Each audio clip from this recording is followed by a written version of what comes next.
Hello दोस्तों, welcome to let's crack it. और इस वीडियो के अंदर हम डिस्कस करने वाले हैं कुरुक्षेत्र मैगज़ीन का पार्ट 2। ठीक है, पार्ट 1 वाली वीडियो पहले से ही चैनल पर पड़ी हुई है, आप पहले उसको जा कर के देखिए, क्योंकि उसमें 65 से लेकर के 70% का जो कोर्स है वो उसी में ख़त्म हो चुका है। अब तो नीचे सिर्फ कुछ एक्स्ट्रा चीज़ें ही बची हुई हैं, बट जो भी हैं वो काफ़ी अच्छी हैं। वीडियो जितनी भी बनेगी अच्छी है। ओके। तो यही मैं कहने वाला हूँ कि पहले जो है फर्स्ट पार्ट देखिए, उसके बाद ही ये चीज़ें देखिए, आसानी रहेगी आपके लिए समझने में।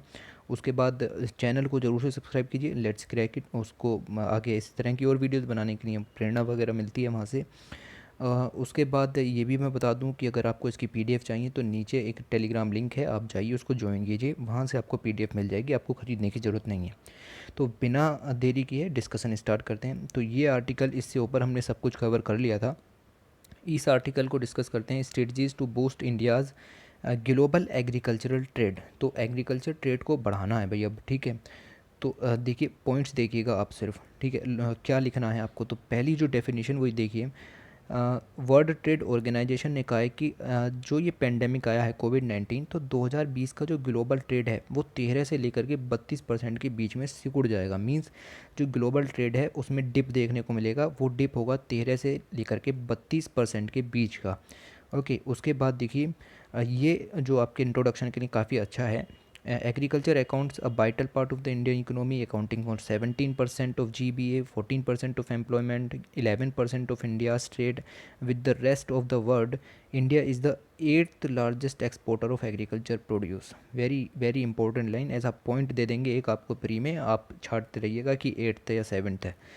8th largest exporter of India agriculture produce. तो ये इम्पोर्टेंट पॉइंट यहाँ पर आपको मिल गए, जो कि आप प्री और मेंस दोनों के हिसाब से याद कर सकते हैं। उसके बाद यहाँ पर देखिए 2019-20 10.8% of India's total merchandise export जो है उसमें से एग्रीकल्चर एक्सपोर्ट जो था वो 10%, मीन्स लगभग 11% आप लेकर के चलिए। तो जितना भी हमने एक्सपोर्ट बाहर किया 2019-20 में, उसका 11% एग्रीकल्चर एक्सपोर्ट था। ओके।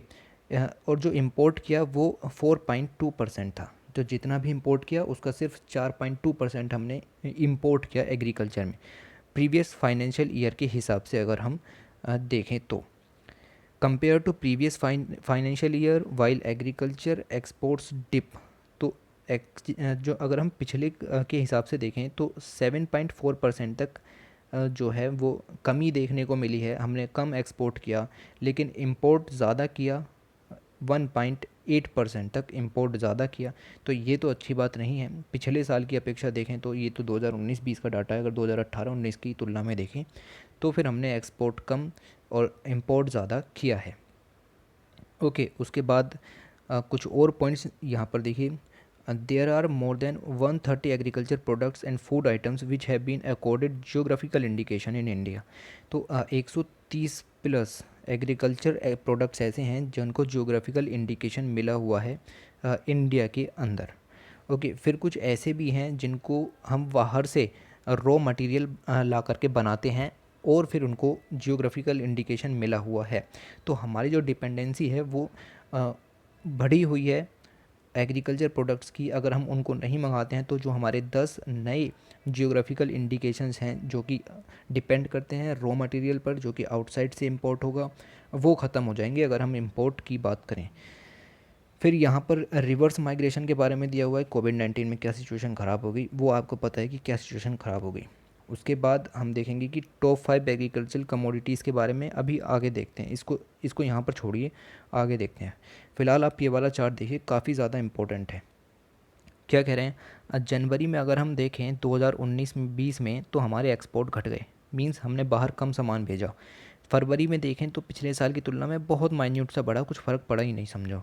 लेकिन मार्च में देखें तो फिर हमने बहुत ही कम जो है वो एक्सपोर्ट करा है, और अप्रैल में देखें तो भी कम एक्सपोर्ट करा है। ये सब जो है वो लॉकडाउन के कारण हुआ, पर कारण जो भी था, पहले भी हम कुछ ज़्यादा अच्छा प्रभाव कर नहीं रहे थे उससे पहले भी। तो ये ग्राफ यही जो है शो कर रहा था यहाँ पे। अब आप इस टेबल पर आइए। ओके, यहाँ पर आपको देखिए, यहाँ लिख रहा है टॉप 5 एग्रीकल्चर एक्सपोर्ट, मींस हम सबसे ज़्यादा बाहर क्या भेजते हैं। तो पहले नंबर पर भेजते हैं हम सीरियल्स, सबसे ज़्यादा सीरियल्स इंडिया से ट्रांसपोर्ट होते हैं, लगभग 20% हम सीरियल्स ट्रांसपोर्ट करते हैं।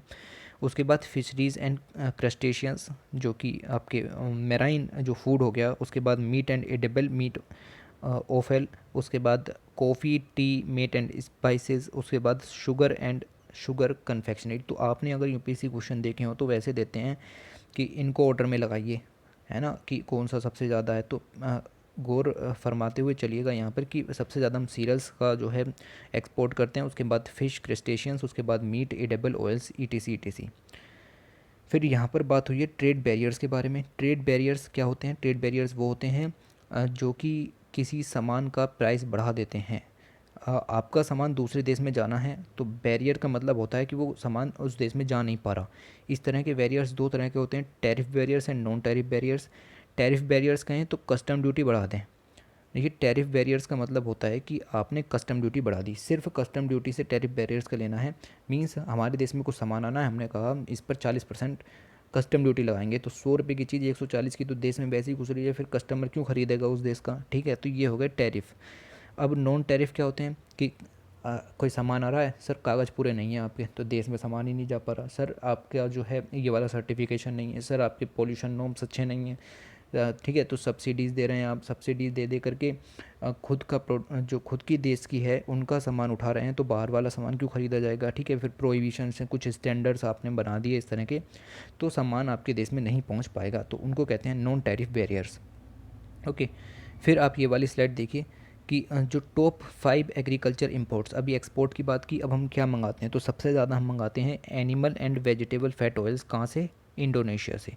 फिर मंगाते हैं हम एडिबल फ्रूट एंड नट्स। कहाँ से मंगाते हैं? यूएसए से। फिर एडिबल वेजिटेबल ईटीसी ये कनाडा से मंगाते हैं।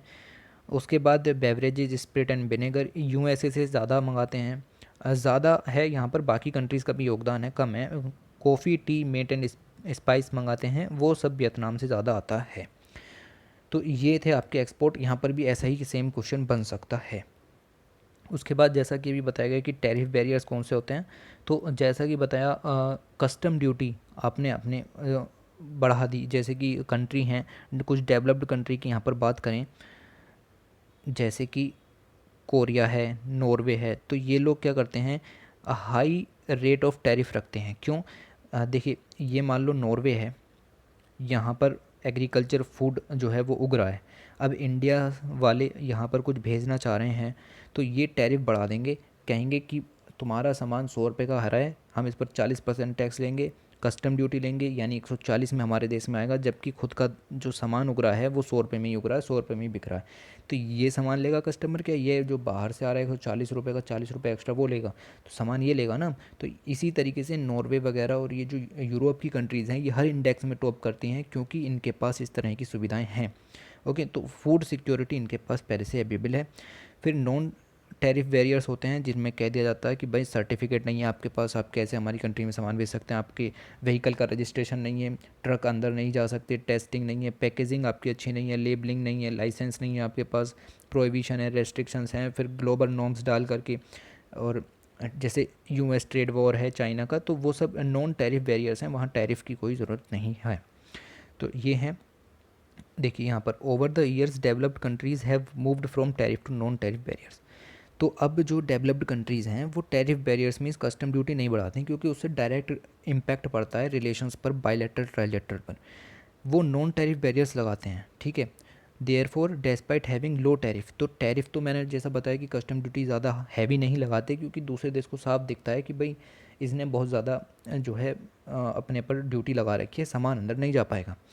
ओके, तो लो टैरिफ अब ये करते हैं, टैरिफ कम रखेंगे। लेकिन जो बाकी की चीज़ें हैं, जैसे कि developed countries offer low market access to exporters, तो जो डोमेस्टिक एक्सपोर्टर्स हैं, जो डोमेस्टिक प्रोडक्शन करते हैं, उनको ज़्यादा सुविधाएं देते हैं, ताकि वो सामान सस्ते में उगाएं, सस्ते में बिके, फिर बाहर से आने वाला सामान आएगा भी और पड़ा भी रहेगा, बिकेगा भी नहीं, ठीक है। तो यहाँ पर ये फ़ायदा इनको मिलता है। ओके, आगे चलते हैं। ये आप ना पढ़ें तो ज़्यादा अच्छा रहेगा, ठीक है, क्योंकि ये काम का नहीं है।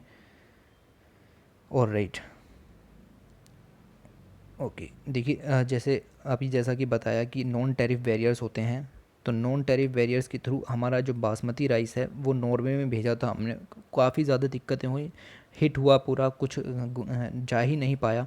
फिर levels of aflatoxin in peanut have been specified by many countries, तो काफ़ी ज़्यादा दिक्कतें यहाँ पर आ रही हैं, ठीक है। नॉन टैरिफ बैरियर्स की वजह से भी काफ़ी दिक्कतें यहाँ पर हैं। फिर ये वाला पॉइंट देखिए आप, some destination market have banned the import of Indian meat. तो ये देखिए नॉन टैरिफ बैरियर की एक और एग्जाम्पल देखने को मिला, क्या कि कुछ डेस्टिनेशन कंट्री जहाँ पर इंडिया का मीट पहले जाता था उन्होंने अब मना कर दिया। वो कह रहे हैं कि इंडिया में फुट एंड माउथ डिजीज़ जो कि एनिमल्स में होती है वो बहुत ज़्यादा है, और ये कह करके उन्होंने नॉन टैरिफ बैरियर लगा दिया, जो कि देखिए नॉन टैरिफ बैरियर का नाम क्या था, foot and mouth disease. Okay, तो इसको कह करके कि जो इंडिया के एनिमल्स हैं उनमें इस डिज़ीज़ की बहुत ज़्यादा जो है जो क्या कहते हैं उसको, रिपोर्ट्स आ रही हैं, ठीक है। ओके, तो कंट्री से बहुत ज़्यादा रिपोर्ट्स देखने को मिली हैं, इसीलिए हम इसको बंद कर रहे हैं। तो ये नॉन टैरिफ बैरियर यहाँ पर हो गया। ओके, फिर कुछ पॉइंट यहाँ पर काम के नहीं हैं, सीधे यहाँ पर आते हैं। एक क्रॉप सॉफ्टवेयर है हमारे पास, the crop software of the central insecticide board and registration committee.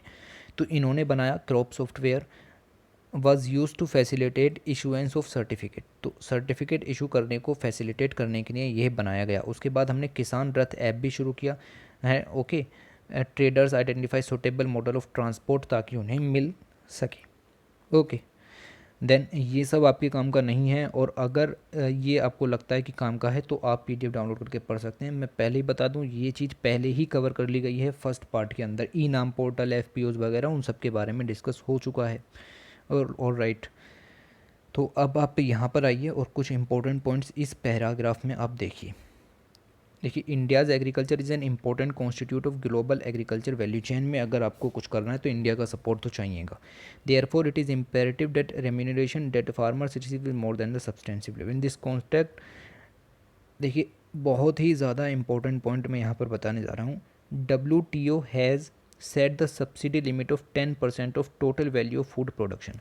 आपके देश में जिस चीज़ का भी जितना प्रोडक्शन हो रहा है, जैसे राइस का प्रोडक्शन हो रहा है, तो उसकी जितना भी प्रोडक्शन, जैसे मान लो 10,000 रुपये का राइस आपकी कंट्री में होगा, पूरी कंट्री में, तो उसका सिर्फ 10% ही आप सब्सिडी दे सकते हैं।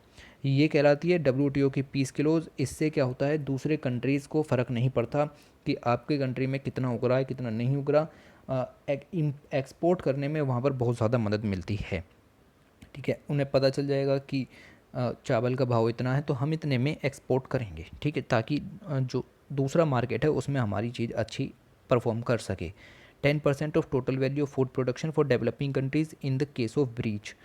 तो ये एक पीस क्लोज थी कि अगर 10% से ज़्यादा आपने किसी भी चीज़ पर सब्सिडी दी तो फिर आप पर केस ऑफ ब्रीच चार्ज होगा। Action by the other member countries may be avoided under the peace clause. अब एक और इम्पोर्टेंट पॉइंट, इंडिया पहला कंट्री है जिसने भी इस पीस क्लोज को ख़त्म कर दिया। उन्होंने राइस की जो सब्सिडी लिमिट थी 10% की, उसको ब्रीच करा। वो राइस की सब्सिडी सबसे ज़्यादा देने लगे। जैसे कि प्रोक्योरमेंट भी करना है, फिर MSP भी ख़रीदना है, तो हर चीज़ पर सब्सिडी दे करके 10% से कहीं ज़्यादा उन्होंने ये लिमिट तोड़ दी। इसीलिए यहाँ पर WTO में इसकी शिकायत गई। फिर इंडिया के जो फूड सिक्योरिटी प्रोग्राम्स हैं, have been triple objective to providing minimum support price for farmers. तो इंडिया की जो फूड सिक्योरिटी प्रोग्राम्स हैं उसमें भी 3 पॉइंट हमें मेंटेन करने हैं, जो कि एक MSP for farmers, stabilising food grain price and ensuring their equitable distribution and affordable rates. तो पहले तो हमें ख़रीदना है, फिर प्राइस स्टेबल रखने हैं, उसके बाद उनका डिस्ट्रीब्यूशन करना है। तो ये तीनों पॉइंट इंडिया के पॉइंट ऑफ व्यू से देखने हैं, जो कि फूड सिक्योरिटी प्रोग्राम है। उसके बाद अगर बे फॉरवर्ड पर आएँ तो फिर ये कंक्लूज़न हो गया। मैं बता दूं आपको कंक्लूज़न में क्या लिखना है। कुल मिलाकर के वही बातें लिखनी होती हैं कि पॉलिसीज़ हमारे पास बहुत हैं, हम बहुत अच्छा कर रहे हैं, पर उसको इम्प्लीमेंट करने की ज़रूरत है। अगर वो ढंग से इम्प्लीमेंट हो गई तो काम हो जाएगा, वरना कुछ काम नहीं होगा। क्या क्या ज़रूरत है, pre and post harvest facilities चाहिए, स्टोरेज फैसिलिटी चाहिए, ठीक है। इन्वेस्टमेंट मार्केट बनाना है कि FDI वगैरह भी आए। एक्सटेंशन ऑफ एग्रीकल्चर रिसर्च, जो कि पूरा का पूरा मुद्दा है इस मैगज़ीन का, उसको बढ़ाना है। फॉलोइंग में कंट्रीब्यूट द ऑगमेंट द, तो नीचे कुछ तरीके दिए गए हैं कि कैसे बढ़ा सकते हैं। तो फार्मर्स की एक्सेसिबिलिटी को बढ़ाना मीन्स जैसे कि इसेंशियल कमोडिटीज़ एक्ट लॉन्च किया, फिर ये 2-3 ऑर्डिनेंस और पास किए गए जिनके बारे में हमने पहले ही डिस्कस कर लिया। सबसे पहले चैप्टर में जाकर के देखिए आप, डीपली डिस्कस किया गया है। फिर फार्मर प्रोड्यूसर ऑर्गेनाइजेशन क्या है वो भी डिस्कस कर लिया, इनको भी बूस्ट करना है। फिर नए प्रोडक्ट और नए मार्केट रिसर्च एंड डेवलपमेंट में पैसा देना, 0.4% खर्च करते हैं हम सिर्फ रिसर्च एंड डेवलपमेंट पर एग्रीकल्चर के, इसको बूस्ट करके ज़्यादा ले जाना। ये 0.4% का डाटा कहाँ से आया, तो पहली मैगज़ीन के पार्ट से आया है, ठीक है। तो अगर आप उसको पढ़ते हैं तो फिर यहाँ आप ये मत सोचिए कि कुछ नहीं पढ़ाया जा रहा, ठीक है। फिर जैसा कि बताया कि लेस देन 1% इंडिया खर्च करता है एग्रीकल्चर पर, रिसर्च पर, तो वो 0.4% का डाटा यहाँ पर बताया जा रहा है। फिर ट्रेड एग्रीमेंट्स करने होंगे, फ्री ट्रेड एग्रीमेंट्स हैं, बायलैटरल ट्रेड एग्रीमेंट्स हैं, ठीक है। अलर्ट्स से आपको कुछ नहीं लेना। फिर फैसिलेशन करना होगा। एग्रीकल्चर एक स्टेट सब्जेक्ट है तो स्टेट्स को भी यहाँ पूरी रेस्पॉन्सिबिलिटी दी जाए, लेकिन ट्रेड पैक्ट जो हैं वो सिर्फ सेंट्रल लेवल पर होते हैं, तो ये बात गलत है। स्टेट्स को पूरी स्वायत्तता दी जाए कि वो दूसरे देशों के साथ ट्रेड एग्रीमेंट साइन कर सकें। किसी पर्टिकुलर स्टेट में हो सकता है, जैसे कंधामल हल्दी उगती है उड़ीसा में, तो फिर उसको पूरी स्वायत्तता दी जाए कि वो उसके ट्रेड पर किसी तरह की पाबंदी सेंटर ना लगा सके। तो ये था ये वाला आर्टिकल, ओके। उसको हमने डिस्कस कर लिया, कुछ खास था नहीं पर जो भी पॉइंट्स थे वो हमने डिस्कस कर लिए। Strengthening human resource in agri supply chain, ये अगला आर्टिकल है। तो एग्रीकल्चर सप्लाई चेन को बढ़ानी है, आप इसको नहीं भी पढ़ेंगे तो भी चलेगा, पर मैं इसमें कुछ इंट्रोडक्टरी पॉइंट और कुछ इंपॉर्टेंट पॉइंट यहाँ पर डिस्कस करूँगा। जैसे फिर वही चीज़ें हैं कि सिंगल लार्जेस्ट एम्प्लॉयर है इंडिया, सबसे बड़ा है एग्रीकल्चर, जो involve approximately 60% of India population, तो 60% लोग एग्रीकल्चर में इन्वॉल्व हैं। फिर इंडिया की जीडीपी में 18% शेयर है। ये डाटा तो आपको रटा हुआ होना चाहिए, वरना पेपर में लिखोगे क्या, ठीक है। India has the second largest arable land, तो इंडिया के पास सबसे ज़्यादा जो सेकंड नंबर पर हमारे पास एरेबल लैंड है। एरेबल लैंड का मतलब है जो कृषि करने योग्य भूमि है, ठीक है। उसके बाद हम लार्जेस्ट प्रोड्यूसर हैं व्हीट के, ओके। उसके बाद पल्सेस के हम सेकंड लार्जेस्ट प्रोड्यूसर हैं, और लार्जेस्ट प्रोड्यूसर हैं ऑफ मिल्क के इन द वर्ल्ड। कितना करते हैं कितना नहीं करते उस सब में घुसोगे तो सिर्फ यहीं अटके रह जाओगे कि कितना करते हैं कितना नहीं करते। 17% ज़्यादा हो गया, 20% ज़्यादा हो गया। यूपीएससी में क्वेश्चन आया था मिल्क के ऊपर, क्या पूछा था, लार्जेस्ट है या नहीं है, बस इतना देखो ना कि लार्जेस्ट है या नहीं है, ओके। फिर हम सेकंड लार्जेस्ट प्रोड्यूसर हैं टी के, बात समझ रहे हैं ना, टी के हम सेकंड लार्जेस्ट प्रोड्यूसर हैं, पल्सिस के सेकंड लार्जेस्ट प्रोड्यूसर हैं। तो ये सब चीज़ें आपको रटी हुई होनी चाहिए कभी कभी। लेकिन एग्रीकल्चर में बहुत ज़्यादा मुद्दे भी हैं, जैसे फ्रेगमेंटेशन और अनऑर्गेनाइज सेक्टर। तो अनऑर्गेनाइजेशन तो काफ़ी ज़्यादा है। फ्रेगमेंटेशन का मतलब होता है कि लैंड बहुत छोटे छोटे टुकड़ों में बटी हुई है, वहाँ मशीनरी का यूज़ करके आप ज़्यादा फसल उगा नहीं पाते हैं, ओके। तो इसके अंदर इतना था, ये चीज़ आपको डिस्कस नहीं करनी। आप पढ़ना चाहें तो सेल्फ स्टडी के थ्रू यहाँ पढ़ सकते हैं।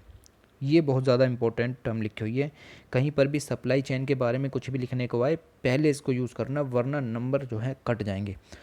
The term supply chain can be defined as a process where all members of a value chain, कौन कौन से मेंबर्स होते हैं, कस्टमर तो नीड है, कस्टमर नहीं होगा तो बिकेगा क्या।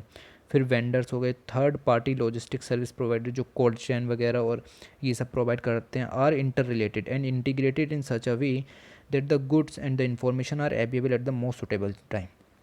तो इस तरीके से इन सब का कोऑर्डिनेशन करना है कि सबसे अच्छे समय पर जो चीज़ चाहिए वो मिल जाए। बात समझ रहे हैं। This information travel smoothly from the inception point to the consumption point and the finally assure superior value to all. तो सप्लाई चेन का यही मतलब है कि जो कुछ भी चाहिए वो तुरंत मिले, सही समय पर जो चीज़ चाहिए, फार्मर को जो इन्फॉर्मेशन चाहिए। अपना रोल कस्टमर का होता है, वेंडर का अपना रोल होता है, थर्ड पार्टी का अपना रोल होता है। मान लो किसान गया कि भाई मुझे कोल्ड स्टोरेज फैसिलिटी चाहिए, पता चला है ही नहीं, सारी भर चुकी हैं या फिर कमी है, तो वो सब नहीं होना चाहिए। उसी को कहते हैं सप्लाई चेन वैल्यू, और उसी के ऊपर पूरी जो एग्रीकल्चर सेक्टर है वो टिका हुआ होता है। क्या इंश्योर करता है supply chain, also ensure that farmers have real time access to market information. तो सब कुछ पता हो फार्मर को बारे में, सप्लाई चेन का मतलब यही है, उसे पता हो कि वहाँ कस्टमर ज़्यादा मिलेंगे, वहाँ वेंडर है, वहाँ सप्लाई चेन सब कुछ सही है। एंड इवन टेक्नोलॉजी को भी वो एश्योर करता है। Other benefits of the efficient supply chain introduce environmental development होता है, मोर एम्प्लॉयमेंट जनरेट होती है, significant decline in product losses, तो प्रोडक्ट लॉस कम होता है, मींस फसल बर्बाद नहीं होती। अगर कोल्ड चेन या स्टोरेज फैसिलिटी अवेलेबल होगी तो काहे को भी फसल बर्बाद होगी, ठीक है। तो ये सब मुद्दे यहाँ पर कवर किए गए थे इसके अंदर, ओके। फिर एक पॉइंट यहाँ पर काफ़ी अच्छा है, ये देखिए, there is a growing pressure on governments and corporates to monitor the environmental and resource aspect of the production.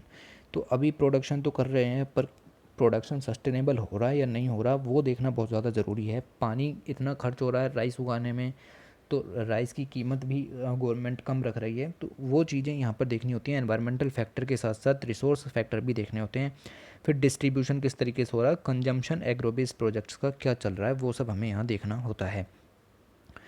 उसके लिए सरकार ने काफ़ी कुछ किया भी है, जैसे ई नाम पोर्टल या आईपीएमसी मंडीज़ बनाई है। देखिए बार बार इसके हर चैप्टर में इसके बारे में डिस्कस करना ज़रूरी नहीं है, आप समझ गए ई नाम क्या होता है, एपीएमसी क्या होता है, ओके। लेकिन जो एक पॉइंट है वो अभी तक कहीं नहीं पढ़ाया, ये देखिए, under E NAM there is only one licence for each state and duties levied only on the one point. तो एक पॉइंट पर ड्यूटीज़ लगती हैं और हर स्टेट के लिए एक लाइसेंस यहाँ पर ई नाम पोर्टल का होता है, ठीक है। उसके सप्लाई चेन वैल्यू को बढ़ाने के लिए a whole new ecosystem with a host of novel features has been introduce to agriculture sector in the country. तो कंट्री में काफ़ी कुछ नया भी लाया गया है, जैसे डिजिटल एंड एनालिटिक्स के अंदर देखें तो इस वर्ड को आप रट लीजिए, इसका नाम है प्रेसिजन फार्मिंग। प्रेसिजन फार्मिंग का मतलब होता है smart agriculture, means computer, laptop, tablet, इनका यूज़ कीजिए। एग्रीकल्चर में मौसम क्या चल रहा है, पानी की ज़रूरत है या नहीं, आज रात को बारिश होगी या नहीं, मौसम विभाग की जानकारी के अनुसार क्या होने वाला है, वो सब आता है प्रिसीजन फार्मिंग के अंदर। डिजिटल इंडिया का मिशन और एनालिटिक्स को यूज़ करके यहाँ पर फार्मिंग की जाती है, ओके। आगे अगर गौर फरमाएं तो इंटरनेट ऑफ थिंग्स, जो कि अपने आप चीज़ों को करते हैं, आर्टिफिशियल इंटेलिजेंस बेस युक्त हमें एग्रीकल्चर में यूज़ करना है, इम्प्रूव होगी एबिलिटी, थ्रूपुट, कॉस्ट भी अच्छी होगी। पर आपको पता है कि इंडिया में यार एक तो फार्मर फसल अपनी अच्छे से बना ले वही बतेरा होता है। आप इतनी सारी चीज़ें दें तो कम से कम फार्मर को सुविधा प्रदान तो करें, सिर्फ लिखने से क्या हो रहा है, किताबों में आपने लिख दिया इतना इतना, बताओ ये 36 पेज, सॉरी 57 पेज की ये बुक आपने बना दी, इसके अंदर मुझे नहीं लगता कि फार्मर को किसी चीज़ का बेनिफिट मिल भी रहा है, ओके। दूसरी चीज़ फाइनेंसिंग एंड क्रॉप इंश्योरेंस, आपको पता है कि स्कीम चली हुई है, जो क्रॉप इंश्योरेंस स्कीम है वो लगी हुई है फार्मर्स के लिए, बनाई हुई है, ठीक है। वो इम्प्लीमेंट भी हो रही है, जिसमें 2%, 1.5% और 5% हॉर्टिकल्चर पर इंश्योरेंस दिया जाता है। फिर एस्टेब्लिश करना है मार्केट लिंकेज, फार्मर और बायर को एक जगह लेकर के आना है। कोल्ड स्टोरेज फैसिलिटी बनानी है, जो कि हमने पहले ही बता दिया कैसे बनेगी, अगर नहीं होगा तो फसल बेकार हो जाएगी। फिर इन्वेस्टमेंट भी देखना है कि जो है डिमांड चीज़ों कम ना हो, और एफडीआई वगैरह को भी यहाँ इंक्लूड करना है। अब इससे ज़्यादा कुछ नहीं पढ़ना। 5 ट्रिलियन की इकोनॉमी बनानी है, कैसे बनेगी, 2022 आने वाला है, पता ही नहीं। ये वाला जो पैरा है ये बहुत ज़्यादा इंपॉर्टेंट है, डायरेक्ट क्वेश्चन यहाँ से निकलता है, ठीक है। क्या दिया हुआ है इसमें, देखिए इसमें हिस्ट्री दी हुई है एग्रीकल्चर इवोल्यूशन की। तो अगर हम देखें आर्कियोबॉटनिकल एविडेंसेस, वो ये सब क्या करते हैं, जो आपकी आईबीसी की साइड है, इंडस वैली सिविलाइजेशन वगैरह की, तो वहाँ पर जाकर के खुदाई वगैरह करते हैं, तो पता चलता है there is a sizeable economic and technological development during the Neolithic phase which coincided with the revolution of agriculture. तो आपको पता है कि न्योलिथिक एज में ही एग्रीकल्चर का एवोल्यूशन हुआ था, मेनली जा करके क्योंकि सेटलमेंट, ह्यूमन सेटलमेंट वहाँ पर स्टार्ट हो गया था। तो यहाँ इन एविडेंसेस से पता चलता है इसके बारे में। दूसरी बात पता चलती है कि राइस का कल्टीवेशन होता था, बनाना कल्टीवेशन भी था, याम सीक्वेंसिंग भी थी वहाँ पर इन द ईस्टर्न इंडिया में, और कल्टीवेशन ऑफ मिलेट्स और पल्सेस साउथ इंडिया में उस समय पर होते थे।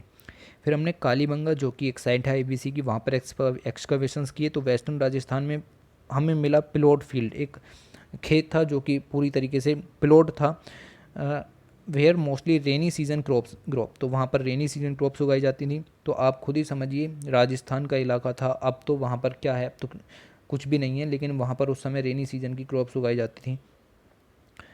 Wheeled cart are also among the Indus Valley, तो हमें कार्ट भी मिले हैं जो कि बैल होते हैं जिनसे कि खेत की प्लॉट की जाती है, वो वहाँ पर हमें मिले हैं। रिवर बोट्स यूज़ की जाती थी कैरिंग करने के लिए, जैसे मेसोपोटामिया के साथ ट्रेड वगैरह के भी एविडेंस वहाँ पर मिले हैं। Around 400 BC an almanac on agriculture Krishi Parashara. तो ये जो है एग्रीकल्चर कृषि पराशरा, इस पर हमें कुछ रिटन डॉक्यूमेंट्स भी मिले हैं।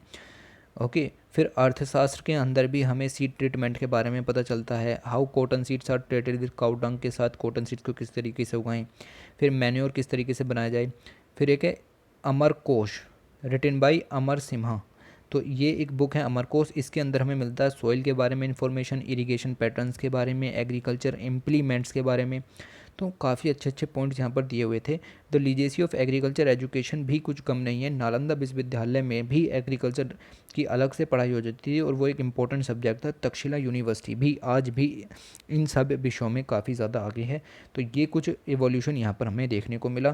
फिर धीरे धीरे देखें तो इंपीरियल एग्रीकल्चर रिसर्च इंस्टीट्यूट यानी कि IARI 1905 में यहाँ पर जो है सामने आता है। उसके बाद ICAR बना, उसके बारे में भी हम काफ़ी कुछ जान चुके हैं। उसके बाद agriculture research and education and extension जो कि एग्री के नाम से जाना जाता है वो बना। ओके, तो ये हो गया आपका एवोल्यूशन। इसके आगे एवोल्यूशन नहीं है, डाटा दिया हुआ है 2020 में 54,000 40,000, नहीं पढ़ पाएंगे यार आप, यकीन मानिए मेरा, ठीक है। अब ये मैं क्योंकि पढ़ चुका हूँ तो मैं बता रहा हूँ आपको कि क्या क्या पॉइंट्स इंपॉर्टेंट हैं। फिर हमारे पास देखिए 75 स्टेट एग्रीकल्चर यूनिवर्सिटीज़ हैं जो कि हमने पहली हाफ वीडियोस में भी देख लिया। उसके बाद डीम्ड यूनिवर्सिटीज़ हैं 5, एग्रीकल्चर सेंट्रल यूनिवर्सिटीज़ हैं 2, सेंट्रल यूनिवर्सिटीज़ हैं 4। ओके, तो ये सब डाटा छोटा छोटा सा आपको याद होना चाहिए, पर इतना डाटा नहीं पढ़ना कि सब कुछ ही आप उसमें पढ़ लेंगे, ठीक है। इसके बाद इस पेज को आपको बिल्कुल नहीं छूना है, ठीक है। ऑप्शनल वाला क्या पढ़ेगा अगर आप ही इसको पढ़ देंगे तो।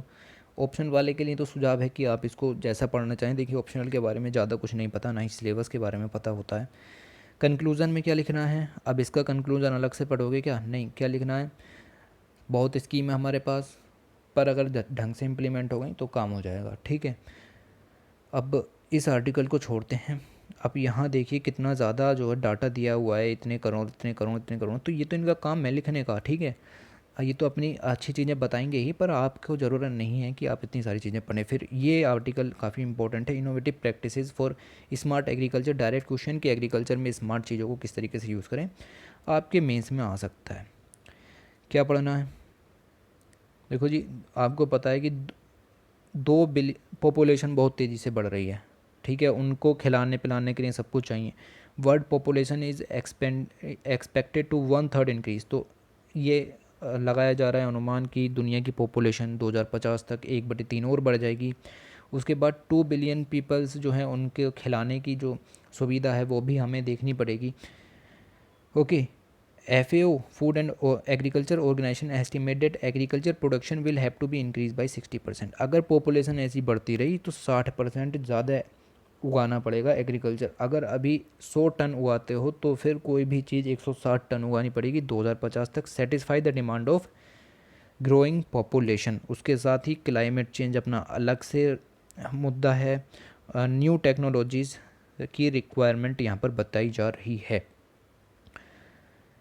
उसके बाद ये डेफिनेशन, अगर क्लाइमेट स्मार्ट एग्रीकल्चर के ऊपर कुछ भी डेफिनेशन आए या कुछ भी पॉइंट आए तो लिखना कि FAO ने डिफाइन किया है क्लाइमेट एग्रीकल्चर, स्मार्ट एग्रीकल्चर को as the 3 dimension of sustainable development, जो कि पहली वीडियो में भी बताए थे, इस वीडियो में फिर से बताए जा रहे हैं। इकोनॉमिक, सोशल एंड एनवायरमेंटल, 3 जो डायमेंशन बताएं सस्टेनेबल डेवलपमेंट के। By jointly addressing food security भी एड्रेस होगी, क्लाइमेट चैलेंज भी यहाँ से एड्रेस होगा। ओके, 3 मेन पिलर्स नीचे दिए गए हैं जो कि हैं sustainable increase in agriculture productivity, ये करने हैं हमें। Adapting and building resilience to climate change, इसको करना है, इसको करना है।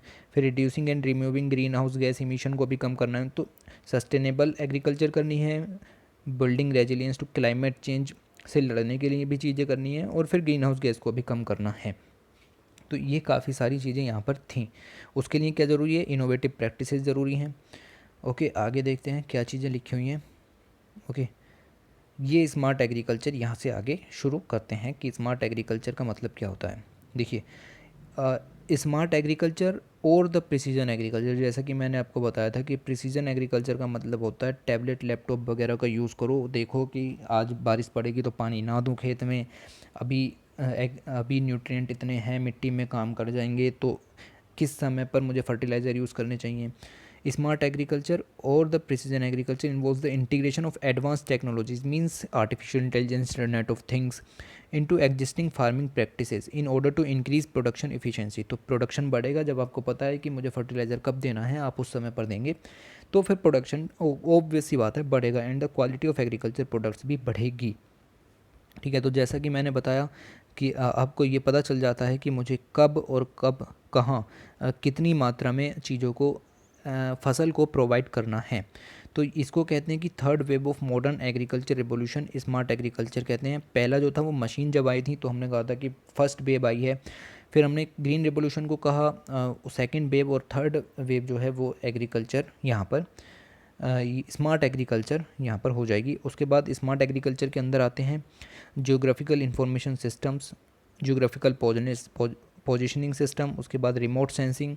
तो इन सब के द्वारा यहाँ पर काम हो सकता है। ये मेन उपकरण है, अगर ये नहीं होंगे तो फिर स्मार्ट एग्रीकल्चर नहीं हो पाएगी, क्योंकि ये स्टेशनरी सैटेलाइट्स वगैरह जो भी हैं डाटा सब उन्हीं से ही मिलता है। तो अब कौन कौन सी इनोवेटिव प्रैक्टिसेस यहाँ पर हैं?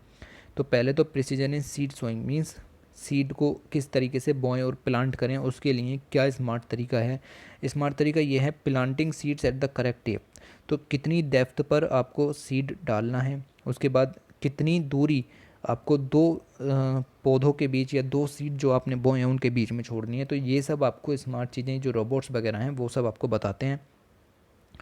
और इसके बाद ICT enabled system that feed information back to the farmers. फिर ICT means information and communication technology के थ्रू आप काम कर सकते हैं। प्रोटोटाइप ड्रोन्स का यूज़ यहाँ पर हो रहा है, बीजों के छिड़काव के लिए, पेस्टिसाइड के छिड़काव के लिए और वाटर के छिड़काव के लिए। ठीक है, फिर न्यूट्रिएंट मैनेजमेंट करेंगे आप स्मार्ट प्रिसीजन का मतलब समझ रहे हैं ना आप। स्मार्ट यहाँ पर आप अगर प्रिसीजन को हटा करके स्मार्ट भी यूज़ करें तो smart method in nutrient management क्या करेंगे, साइट स्पेसिफिक न्यूट्रिएंट मैनेजमेंट।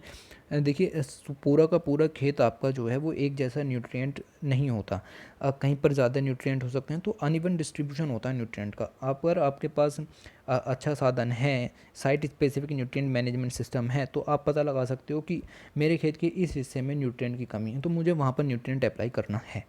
ये बात इसके अंदर आपको इंग्लिश में लिखनी है।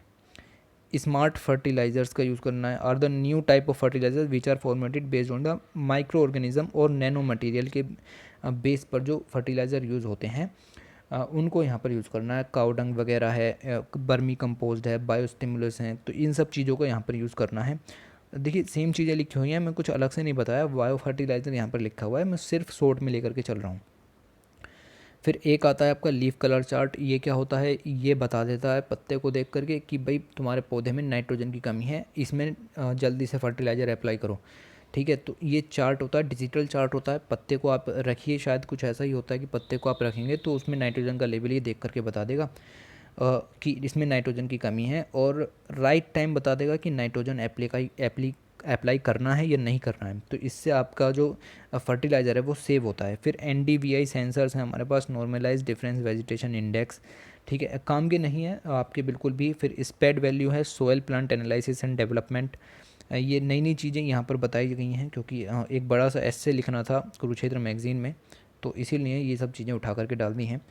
Nutrient expert is a recently developed precision nutrient management technology guide by decision support system software for improving crop yields. तो जो भी चीज़ है भाई अच्छी होगी। ठीक है, मैंने पहले भी बताया प्रो गवर्नमेंट मैगजीन है, इंटरनेशनल प्लांट न्यूट्रिशन इंस्टीट्यूट है, फिर कोलेबोरेशन हो रहा है। इतनी चीज़ें आपको GS पेपर के लिए नहीं देखनी है, फिर भी अगर आपको ऑप्शन ये हेडिंग पता है तब भी काफ़ी है। एक चार्ट आप इस तरीके से बनाइए, इनोवेटिव टेक्निक्स यूँ करके जोड़ दीजिए चारों तरफ से, ये सब उसके अंदर लिख दीजिए। NDVI सेंसर्स, इसके अंदर क्या लिख रहे हैं हम वो लिखिए भी मत। ठीक है, और उसके बाद आगे बहुत सारी चीज़ें यहाँ पर दी हुई हैं, काफ़ी ज़्यादा चीज़ें लिखी हुई हैं। Urea deep placement UDP technique developed by the international fertiliser development centre. तो पहली बात तो ये इंडिया में बना ही नहीं है, तो क्यों पढ़ें। पहली बात तो ये इंटरनेशनल फर्टिलाइज़र डेवलपमेंट सेंटर ने बनाया है। Is a good example of climate smart solution for rice. तो राइस के लिए ये मेनली बनाया गया था कि राइस में यूरिया का जो है वो कितने डीपर प्लेसमेंट करना है, उसके लिए बनाया था। अब अगर आपको लगता है कि आप ये 1 से 3, 7 से 10, 40, 50, 25, 25 और ये 2010 ये सब पढ़ सकते हैं, तो पढ़िएगा, नीचे PDF है, मैंने उसको लिंक नीचे आपको दे दिया है। ठीक है, फिर वाटर मैनेजमेंट तो बहुत ज़्यादा ज़रूरी है। देखिए वाटर किस तरीके से यूज़ होगा, पंजाब नीचे से पूरा खोखला हो चुका है, ग्राउंड वाटर सूख चुका है। क्यों? क्योंकि एफिशिएंट वाटर मैनेजमेंट यूज़ ही नहीं किया। यही नहीं पता कि कौन सी फसल उगानी है, राइस उगाया, राइस ही उगाए चले गए, ज़मीन खोदी, पानी निकाला, सारा पानी ख़त्म कर दिया। अब आगे कौन सी जनरेशन यूज़ करेगी भाई, सुखा दिया आपने पूरा। ठीक है, तो वो उसी को कहा जा रहा है मोर क्रॉप पर ड्रॉप, मीन्स एक पानी की बूंद डालो तो उससे क्रॉप पर असर पड़ना चाहिए। इस तरह की चीज़ें हमें यूज़ करनी हैं। ठीक है, प्रोडक्टिविटी बढ़ती है इन सब चीज़ों से। फिर rain fed and water locked areas को भी इम्प्रूव करना है। Making of use of grey water, means waste water का यूज़ करते हुए उसको एग्रीकल्चर में भी यूज़ करना है। फिर इसी के अंदर आता है ऑटोमेशन इरिगेशन सिस्टम, जैसे कि internet of things based sensors लगाने हैं। वो आपको बता देंगे सर पानी ख़त्म हो रहा है, जो है आपकी फसल सूख जाएगी, पानी लगा दीजिए, तो टाइम आपको एकदम एक्यूरेट बताएंगे। और उसमें आपको सोचने की ज़रूरत नहीं पड़ेगी। आप खेत से गुजर रहे होंगे और आपका मन करे जैसे कि मुझे पानी लगाना है, तो आपको ये बता भी देगा कि सर अभी मत लगाइए, अभी 2 दिन पानी अवेलेबल है। ऑन फार्म रिजर्वोर्स आप यहाँ पर यूज़ कर सकते हैं। ठीक है, जैसे रेन वाटर हार्वेस्टिंग कर सकते हैं। उसके बाद डेफिसिट इरिगेशन सप्लाई, तो जो एरियाज़ होते हैं जिनमें डेफिसिट होती है रेन वाटर की, वहाँ पर आप रेगुलेट कर सकते हैं इरिगेशन प्रैक्टिसेस को। Okay, water used for crop production, तो ये सब चीज़ें यहाँ पर बताई गई थी। उसके बाद innovative practices, weed and pest management बहुत ज़्यादा ज़रूरी है। इसके बिना तो फसल उगेगी नहीं, समझ लो। हर चीज़ ज़रूरी होती है। देखिए ये सब जो है कंपोनेंट्स कहलाते हैं अच्छा करने के लिए। न्यू जनरेशन हर्बिसाइड्स यहाँ पर मंगाने हैं। अब ये हर्बिसाइड्स के नाम दिए यहाँ पर, ये नाम भी पढ़े नहीं जा रहे हैं, तो आपको भी नहीं पढ़ने हैं। ठीक है, सिर्फ अच्छे फर्टिलाइज़र्स चाहिए, हर चीज़ अच्छी चाहिए, चाहे हो या ना हो। हर्बिसाइड रेसिस्टेंस क्रॉप चाहिए, मींस जेनेटिकली मॉडिफाइड का नाम आपने सुना होगा। बीटी कॉटन आ रही है तो कीड़ा नहीं लग रहा, फसल भी ज़्यादा उग रही है, तो इस तरह की चीज़ें और चाहिए। हेल्थ इश्यूज़ रहते हैं, वो डिबेट चलती रहेंगी, पर जहाँ भी आपको पॉइंट लगे, जीएम का कंसेप्ट आए तो वहाँ पर आप लिख दीजिए कि बुरा है, और यहाँ पर अच्छा लिखने को आए तो अच्छा लिख दीजिए। आर्टिफिशियल इंटेलिजेंस यूज़ करना है, इतनी देर से हम बता ही क्या रहे हैं, यही बता रहे हैं कि आर्टिफिशियल इंटेलिजेंस यूज़ करना है, इसका अलग से पॉइंट बनाने की ज़रूरत नहीं थी। ऑटोमेशन इन वीड मैनेजमेंट यहाँ पर करना है। फिर ड्रोन का यूज़ आप यहाँ पर कर सकते हैं, currently available for crop sparing application, तो हमें पेस्टिसाइड वगैरह छिड़कने होते हैं तो ड्रोन का यूज़ कर सकते हैं, हालांकि उनका यूज़ करना इलीगल है। ठीक है, okay. These robots design for weeding, तो ये रोबोट वीडिंग भी कर सकते हैं। With the same base machine can be equipped with the sensors वगैरह लगा करके इन रोबोट्स का यूज़ और मशीन्स का यूज़ कर सकते हैं। फिर इनोवेटिव रिसोर्स कंजर्वेशन प्रैक्टिसेस, इनका यूज़ क्या है कि कंजर्वेशन कैसे किस तरीके से करें, तो लेज़र लैंड लेबलिंग, ये क्या होता है? Which uses laser guiding system helps in obtaining a perfect लेबल फील्ड। एक देखिए, अगर फील्ड तिरछा होगा तो वाटर उधर से लेवल सरक सरक के नीचे के लेवल पर आ जाएगा, तो अनइवन डिस्ट्रीब्यूशन हो जाएगा हर चीज़ का। न्यूट्रिएंट्स जो अपर लेवल में कम हो जाएंगे, नीचे के लेवल में ज़्यादा हो जाएंगे, तो ना तो ऊपर की फसल अच्छी होगी ना नीचे की फसल अच्छी होगी। ठीक है, तो इसलिए कहते हैं कि लैंड को जो है एक लेवल में रहना चाहिए। फिर आपको लैंड को कुछ ऊंचाई पर रखना होता है, ऐसा नहीं है कि सराउंडिंग एरिया से नीचे है, क्योंकि उसमें फिर पानी भरने का बहुत ज़्यादा डर है। तो रेज्ड बेस्ड प्लांटिंग यहाँ पर आपको चाहिए। थोड़ा सा जो आपका एरिया है एग्रीकल्चर का, उसको रेज़ करने के बाद ही आप वहाँ पर करें। फिर कंजर्वेशन टिलेज, देखिए टिलेज वर्ड का मतलब होता है कि आप जो मिट्टी है उसकी बहुत ज़्यादा खुदाई नहीं कर रहे। आपने देखा होगा ट्रैक्टर लेते हैं, बहुत लंबे लंबे बहुत अंदर तक उसमें खुदाई करते हैं मिट्टी में, उससे मिट्टी की जो उर्वरा शक्ति है वो ख़त्म होती है। तो यहाँ पर कंसेप्ट आता है जीरो टिलेज का, रिड्यूस मिनिमम टिलेज का। मीन्स टिलेज मीन्स आप अगर समझना चाहें तो खुदाई समझ सकते हैं। ठीक है, तो आपको बहुत अंदर तक जो है सोइल को नहीं छेड़ना है, उससे उसकी जो न्यूट्रिएंट पावर है वो ख़त्म हो जाती है। इसी चीज़ की यहाँ पर बात की गई थी, जीरो टिलेज हम इसको कहते हैं। फिर इनोवेटिव प्रैक्टिस के अंदर आता है क्रॉप डाइवर्सिफिकेशन। ऐसा नहीं है पंजाब में राइस उगाया तो लो 20-25 साल हो गए राइस ही उगाया, नहीं भाई, फसल ख़राब हो जाएगी, फिर वहाँ कुछ और नहीं उग पाएगा। देखिए हर चीज़ की अपनी एक एडेप्टेशन की प्रक्रिया होती है। मिट्टी को अगर पता चल गया कि मुझ पर तो राइस ही उगना है, तो राइस ही उगेगा, वहाँ पर फिर कुछ नहीं उग पाएगा। तो क्रॉप डाइवर्सिफिकेशन ज़रूरी है, आप राइस के साथ साथ और भी चीज़ें उगाइए।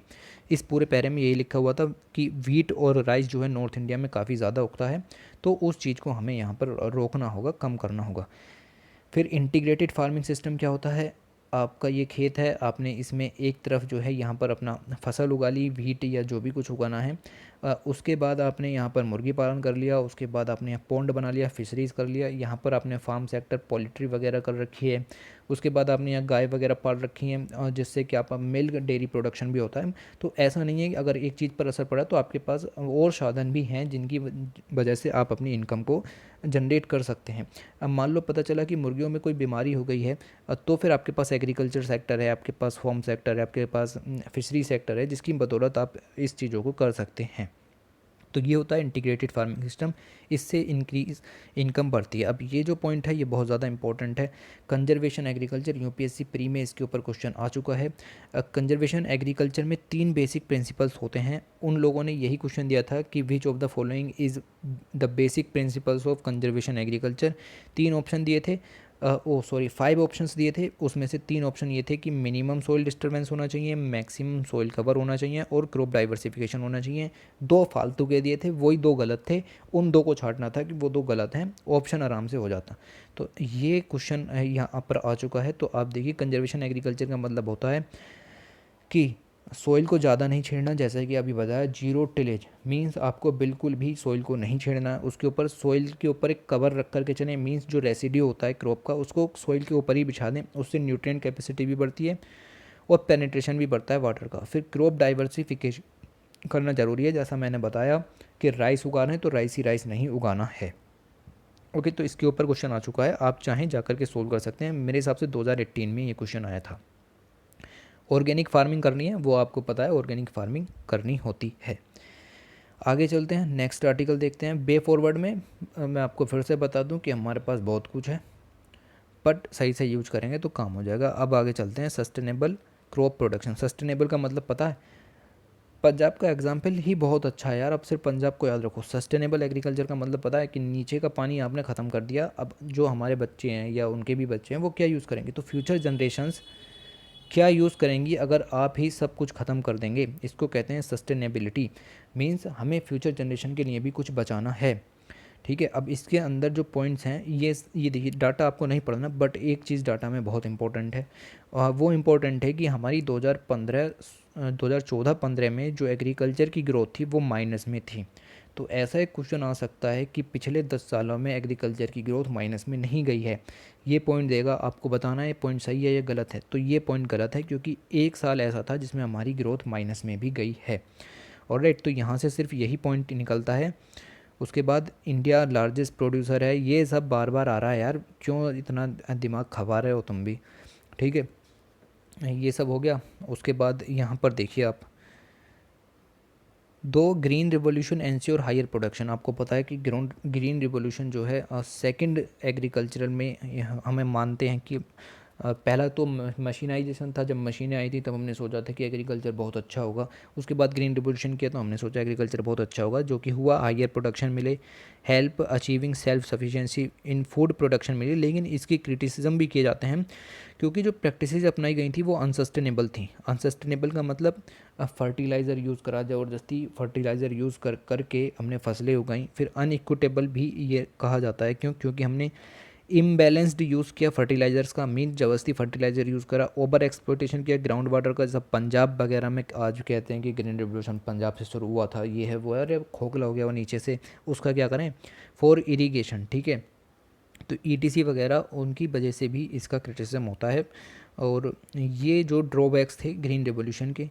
Sustainable agriculture contributes to all 4 pillars of food security. तो फूड सिक्योरिटी के 4 पिलर्स यहाँ पर बताए गए हैं, availability, access, utilisation and stability. इन चारों को आप याद करिए, ये होते हैं पॉइंट याद करने वाले, है ना। In a manner that is environmentally friendly, economically and socially responsible over time. तो चीज़ों का इस तरीके से यूज़ करना है कि फूड सिक्योरिटी भी बने, एनवायरनमेंट भी सेफ रहे, इकोनॉमी मीन्स फार्मर की इनकम भी बढ़े और सोशली रेस्पॉन्सिबल फैसिलिटीज़ भी मिलें। However sustainable agriculture ensures that natural resources is conserve. जैसा कि मैंने बताया कि ग्राउंड वाटर है तो वो आने वाली जनरेशन के लिए भी बचे, मीन्स कंजर्व रहे and remain productive over time. तो ऐसा नहीं है कि अब आपने फसल बनाई, अपना काम हो गया, अब फ्यूचर जनरेशन्स के लिए कुछ बचा ही नहीं है। Sustainable crop production refers to crop production practices that ensure high and stable yield over time without affecting soil and ecosystem health. तो ना तो इकोसिस्टम पर कोई असर हो, ना ही सोइल को कुछ असर हो, आपकी फसल भी उग जाए, सारे काम सही हो जाएं, तो उसको कहते हैं sustainable crop production. Important sustainable crop production practices has been briefly discuss. तो नीचे कुछ आपको दी गई हैं, आप कैसे कर सकते हैं। सोइल का हेल्थ मैनेजमेंट करना पड़ेगा। सोइल तो बहुत ज़्यादा ज़रूरी है, सोइल ख़राब होगी तो फसल उगे कैसी उगे कोई भरोसा नहीं है। इंडिया में कई तरह की सोइल हैं, लेटेराइट वगैरह, फिर ये गंगेटिक प्लेन की, और कई सारी सोइल हैं, but most of them are deficient in nitrogen and phosphorus. आपको पता है कि सोइल का एक रेशियो होता है एनपीके का, उसमें नाइट्रोजन, फॉस्फोरस और पोटेशियम का रेशियो जो है वो 4.2.1 होना चाहिए। पूरे इंडिया में ये रेशियो होगा तो फसल बहुत अच्छी होगी, लेकिन पंजाब में ज़्यादा फर्टिलाइज़र यूज़ करके, हरियाणा में ज़्यादा फर्टिलाइज़र यूज़ करके नाइट्रोजन तो हमने 20 लेवल तक ले गए, ठीक है, और फॉस्फोरस 5.5 पर है, लेकिन फॉस्फोरस जो है वो सही है, पोटेशियम जो है वो सही है, पोटेशियम का रेशियो सही है, लेकिन जो नाइट्रोजन और फॉस्फोरस है वो बहुत ज़्यादा हो गए पंजाब में, और हरियाणा में तो उससे भी ज़्यादा बदतर स्थिति देख रहे हैं ना, 20.6 और 6 अनुपात 1, तो ये अनुपात यहाँ पर चल रहा है, तो अनुपात काफ़ी ज़्यादा हाई है, और नाइट्रोजन का धड़ल्ले से यूज़ यहाँ पर हो रहा है। और right, with the increase availability of low cost fertiliser, अब सरकार भी फर्टिलाइज़र पर सब्सिडी दे रही है, तो किसान क्या सोचता है, सस्ते में मिल रहा है, 1 कट्टे की जगह 2 कट्टे यूज़ करता हूँ, 2 कट्टा यूज़ करेगा, ठीक है, आपकी फसल अच्छी हो जाएगी, लेकिन जो 2 कट्टे यूज़ करने की ज़रूरत थी नहीं थी। और राइट, तो अब आपको क्या करना है, फिर ऑर्गेनिक अमेंडमेंट्स करने हैं, जैसे मैन्योर, जो गाय वगैरह का काउ डंग वगैरह होता है उसको यूज़ करना है, ग्रीन मैन्योर यूज़ करना है, कंपोस्ट, वर्मी कंपोस्ट यूज़ करना है, तो इन सब चीज़ों का यूज़ करके आप सॉइल की जो कैपेसिटी है उसको इम्प्रूव कीजिए। फिर गवर्नमेंट ऑफ इंडिया ने सॉइल हेल्थ कार्ड स्कीम चलाई थी 2015 में, आपने पढ़ी होगी इकोनॉमिक सेक्शन के अंदर। ये कार्ड टाइप का होता है, इसके अंदर लिखा हुआ होता है कि आपके जो 12 न्यूट्रिएंट हैं, जो कि नाइट्रोजन या फास्फोरस, इस तरह के 12 जो न्यूट्रिएंट हैं वो इस तरफ लिखे हुए होते हैं, 1 2 3 4 5 6 12, वहाँ लिखा हुआ होता है कि आपने इस साल इतना जो है नाइट्रोजन लगाया, इस साल इतना लगाया, इस साल इतना इतना, तो वो सब डाटा वहाँ पर लिखा हुआ होता है। उसकी मदद से आप देख सकते हैं कि मैंने पिछले साल इतना लगाया था और मेरी फसल ऐसी हुई थी, तो इस साल कितना लगाऊं कि मेरी फसल ऐसी हो। तो ये था सॉइल हेल्थ कार्ड का मैंडेट। इंपॉर्टेंट क्या है, 12 पैरामीटर्स थे, आप चाहें तो पैरामीटर्स को याद भी कर सकते हैं, nitrogen, phosphorus, potassium, sulphur, iron, manganese, zinc, copper, boron, pH, electrical conductivity and organic carbon, तो ये सब आपको याद कर सकते हैं, तो कीजिए, कोई दिक्कत नहीं है। उसके बाद कंजर्वेशन एग्रीकल्चर, जो कि मैंने आपको बता दिया, यूपीएससी 2018 में इसके ऊपर क्वेश्चन आ चुका है। 3 पिलर मैंने इसके बताए, सोइल को डिस्टर्ब नहीं करना है, सोइल का कवर बना करके रखना है, और प्लांट जो क्रॉप है उसका डाइवर्सिफिकेशन करना है। अब इसके अंदर डिटेल में इसके बारे में दिया है, आप चाहें तो पढ़ सकते हैं, पढ़ना आपके लिए थोड़ा सही रहेगा, पढ़ सकते हैं आप, ओके। वैसे कुछ खास नहीं है, देखिए जैसे कि मैंने बता दिया आपको पहले ही कि जीरो टिलेज का मतलब होता है कि आपको सोइल की बहुत ज़्यादा जो है वो खुदाई नहीं करनी है, जिससे कि वो ख़त्म ही हो जाए। फिर आपको सोइल परमेनिटी बना करके रखनी है, मींस सोइल के ऊपर प्लांट वगैरह जो रेसिड्यू होता है क्रॉप का, उसकी एक परत बनी रहनी चाहिए, उसको बाहरी जो एनवायरमेंटल फैक्टर होते हैं उससे बचाती है वो, ठीक है। क्लाइमेट चेंज का यहाँ पर फैक्टर आ जाता है। फिर क्रॉप का डाइवर्सिफिकेशन, जैसे पंजाब का एग्जांपल लिया कि राइस उग रहा है तो राइस ही उगाए चले जा रहे हैं। और राइट, तो अब ये देखिए आप, क्रॉप रेसिड्यू मैनेजमेंट भी करना होता है, कि स्टबल बर्निंग का मुद्दा अभी बहुत ज़्यादा न्यूज़ में है, तो इसके लिए क्या है, burning of crop residue removes huge amount of nutrients. अगर आप क्रॉप को जलाते हैं अपने फार्म पर तो वो बहुत ज़्यादा खतरनाक चीज़ है, उससे न्यूट्रिएंट ख़त्म हो जाते हैं सोइल के, तो ये नहीं करना आपको। तो करना क्या है, वो चीज़ें यहाँ पर दी हुई हैं इन्होंने, ये देखिए, instead of burning crop residues can also be use for alternative benefit, जैसे कि कंपोस्ट प्रोडक्शन में यूज़ कर सकते हैं, बायो एनर्जी प्रोडक्शन में यूज़ कर सकते हैं, जैसे कि बायो ऑयल बनता है, फिर गैस्टिफिकेशन की प्रक्रिया के थ्रू बायो एनर्जी बनती है, बायोचार का प्रोडक्शन होता है, पल्प एंड पेपर इंडस्ट्री में ये चीज़ें यूज हो सकती हैं। कंपोस्ट सॉइल कवर के रूप में, जो कि कंजर्वेशन एग्रीकल्चर का एक जो पार्ट है, और even biochar can help in improving soil fertility भी यहाँ पर इम्प्रूव कर सकता है। तो अगर आपके पास इतने सारे अच्छे ऑप्शन हैं, पॉजिटिव ऑप्शन है, तो ये वाला नेगेटिव ऑप्शन क्यों अपनाना है बर्निंग करने का, आपकी फसल को भी नुकसान है पर करते हैं क्योंकि इसमें टाइम कम लगता है और ये अलग ही मुद्दा है अपना। ओके, ये स्कीम यहाँ पर दी हुई है, बेकार स्कीम, आपको पढ़ने की ज़रूरत नहीं है, ख़त्म भी हो चुकी है, कुछ फ़ायदा भी नहीं हुआ। इंटीग्रेटेड न्यूट्रिएंट मैनेजमेंट का नाम यहाँ से फिर आ गया। मेंटेनेंस ऑफ सॉइल फर्टिलिटी और प्लांट फर्टिलिटी बना करके रखनी है, न्यूट्रिएंट की अच्छे से सप्लाई होनी चाहिए, supply at the optimum level of sustain desired productive through optimisation. जैसा कि मैंने बताया, आप वो यूज़ करो सॉइल हेल्थ कार्ड वगैरह का यूज़ करते हुए न्यूट्रिएंट कितना अप्लाई करना है, artificial intelligence, internet of things, तो काफ़ी सारी वैरायटी अब आपके पास है। ठीक है, तो अब नया पढ़ने की ज़रूरत नहीं पड़ेगी यार। ठीक है, इंटीग्रेटेड न्यूट्रिएंट मैनेजमेंट में ये सब चीज़ें आप यूज़ कर सकते हैं।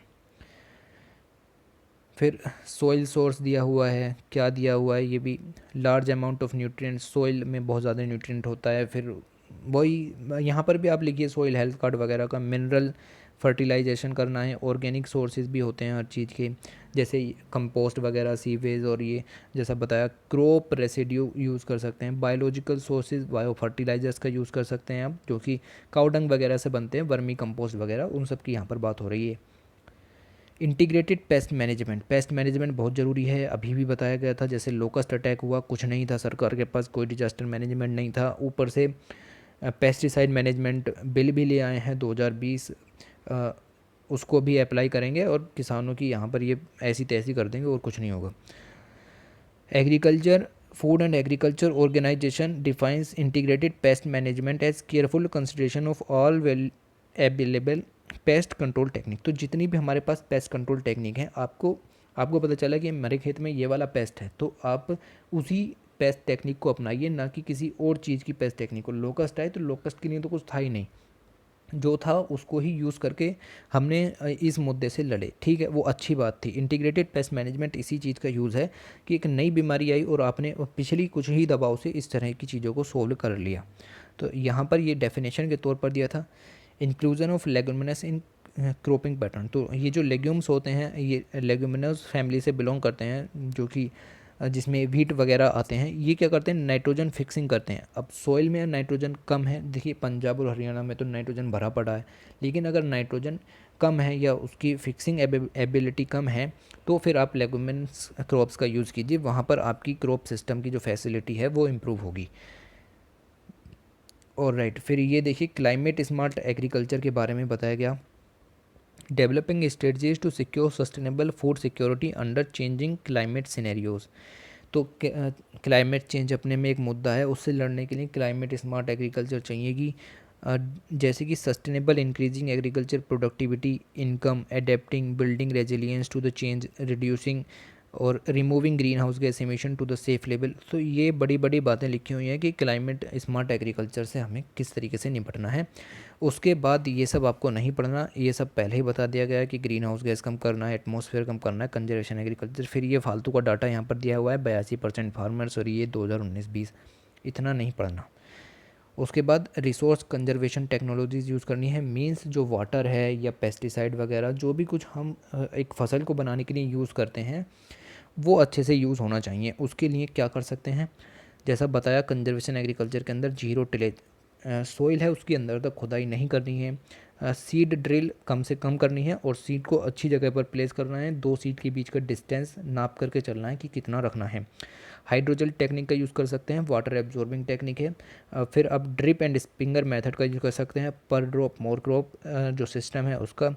साइट स्पेसिफिक न्यूट्रिएंट मैनेजमेंट, जैसा कि आपको बताया कि अनइवन डिस्ट्रीब्यूशन होता है कभी कभी, तो उसका यूज़ कर सकते हैं। फिर यूज़ कर सकते हैं आप जियोग्राफिकल इंफॉर्मेशन सिस्टम का और जीपीएस सिस्टम का, रिमोट सेंसिंग का यूज़ कर सकते हैं, परमानेंट रेज्ड बेड और फ्यूरो इरिगेटेड रेज्ड बेड का सिस्टम आप यूज़ कर सकते हैं, जिसके बारे में डिस्कशन पहले ही हो सका है। लेज़र लेबर लैंड लेबल्स का आप यूज़ कर सकते हैं, मीन्स आपके न्यूट्रिएंट का अनइवन डिस्ट्रीब्यूशन ना हो जाए, उसके लिए आपको लैंड को एक लेवल पर रखना होता है कि आपकी जो पूरी एग्रीकल्चर फसल है वो एक ही लेवल पर हो, ऐसा ना हो कि वो झुकी हुई है या आपका लैंड जो है वो तिरछा है, वरना अनइवन डिस्ट्रीब्यूशन जो भी कुछ आप अप्लाई करेंगे उसका हो जाएगा। फिर इसके अंदर आपको ये आपकी, मुझे लगता है मैगज़ीन यहाँ ख़त्म हो गई। ओके, ये फालतू पेजेस 2 ऐड हैं इसमें। ये आपकी मैगज़ीन का लास्ट जो है वो इशू था, ये हमने यहाँ पर कवर कर लिया। आपको लग रहा होगा कंक्लूज़न नहीं पढ़ाया, तो मैंने पढ़ा दिया। क्या कहना है आपको कंक्लूज़न के अंदर? हमारे पास बहुत सारी अच्छी चीज़ें हैं, अगर ढंग से यूज़ हुई तो काम हो जाएगा, वरना काम नहीं होगा। तो ये थी आपकी कुरुक्षेत्र मैगज़ीन। अगर हम फर्स्ट पेज पर चलें तो हमने सब कुछ यहाँ पर देख लिया। ओके, ये देखिए, ये आपकी मैगज़ीन 2 पार्ट में कवर हो गई है। पहली पार्ट का लिंक मैं नीचे डिस्क्रिप्शन में दे दूँगा, आप वहाँ से उसको ज़रूर देखिए। आपका 70% कोर्स तो वहीं पर ही कवर हो चुका है। ऑलराइट, तो चैनल को देखिए सब्सक्राइब करना मत भूलिए। ऐसी और अच्छी वीडियोस बनाने के लिए हम मोटिवेशन मिलती है। चैनल का नाम लेट्स क्रैक इट, जिस पर आप अभी वीडियो देख रहे हैं, ज़रूर से सब्सक्राइब कीजिए। और इस वीडियो के लिए thanks for watching, take care.